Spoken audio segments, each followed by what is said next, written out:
There are many areas of photography ranging from architecture to nude. One aspect of this art form that has been severely overlooked is macro photography. This is the side of photography that I have been meaning to explore for quite some time. The next logical step was to acquire the most appropriate lens for the task. Being a Nikon DSLR owner, my initial first choice was the 105mm 2.8 VR lens.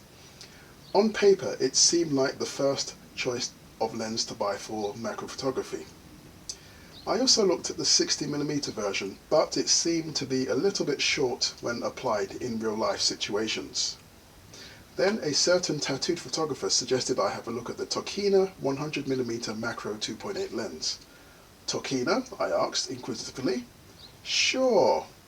You can't go wrong with this lens, he said. Despite doing some subsequent research and looking at sample images, I was still rather prejudiced against this lens. I went to a local camera store in town and tested the lens for myself.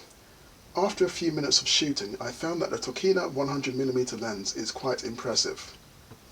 As you can see by the specifications on screen, both lenses are comparable.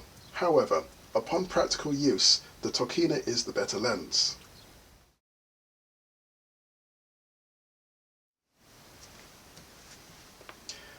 Out of the box, this lens is defaulted to manual mode. If you wish to activate auto mode, simply turn the switch on the side to limit, like so, and then pull the clutch forward to indicate AF. Now it's in autofocus mode.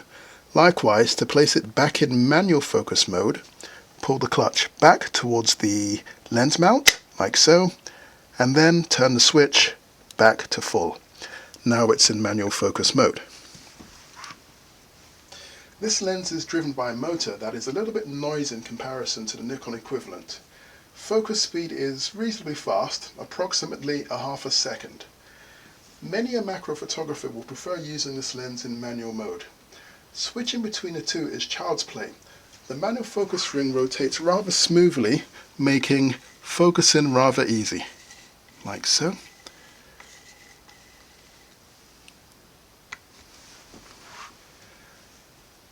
Subjects in close proximity to the front element may get a little bit startled as it will move forward slightly.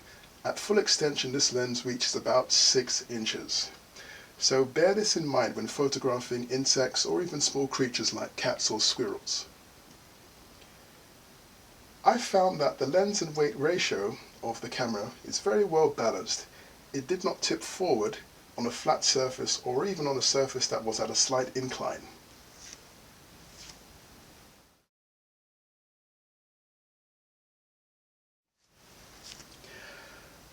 One is more partial to image quality over superfluous features that are rarely used if not required at all. And I can tell you this is an area where this lens excels. With that said, let's pause for a brief musical interlude.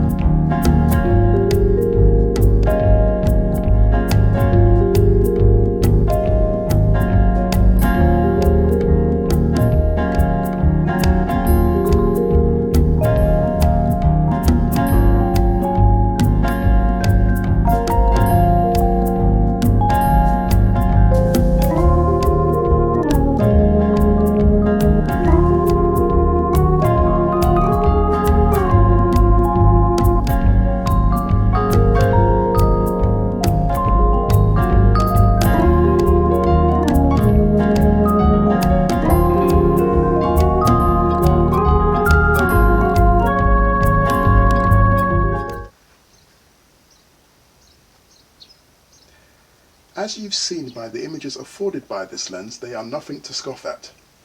For those of you that own a Nikon full-frame DSLR, such as a Nikon D610, way up to the Nikon D810, you'll be happy to hear that this lens will resolve at least 85% of the megapixels provided by these cameras.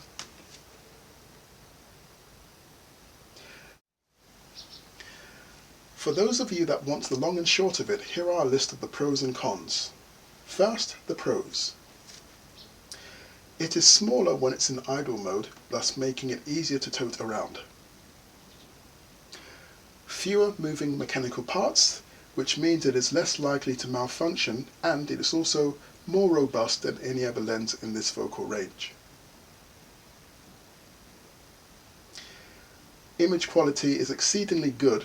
One would say it's superior to the Nikon offering. Very shallow depth of field and splendid bokeh. Now for the cons. The autofocus is a little bit slower than the Nikon 105 VR 2.8 lens. The lens will extend when in use, and subjects may be startled by this, as said earlier. The appearance of this lens may resemble a retro lens. Some may not see this as a con, but others may look at it as an old lens and thus not worthy of attention, and it will put some people off due to this fact.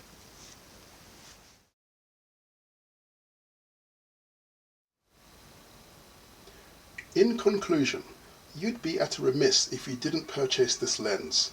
Availability might be a little bit sketchy at this time, but not a tall order to locate. Still in doubt? Here's a second opinion from Randy Savage. Randy? Yeah. Did you use or need the alternative macro lenses offered by the other manufacturers?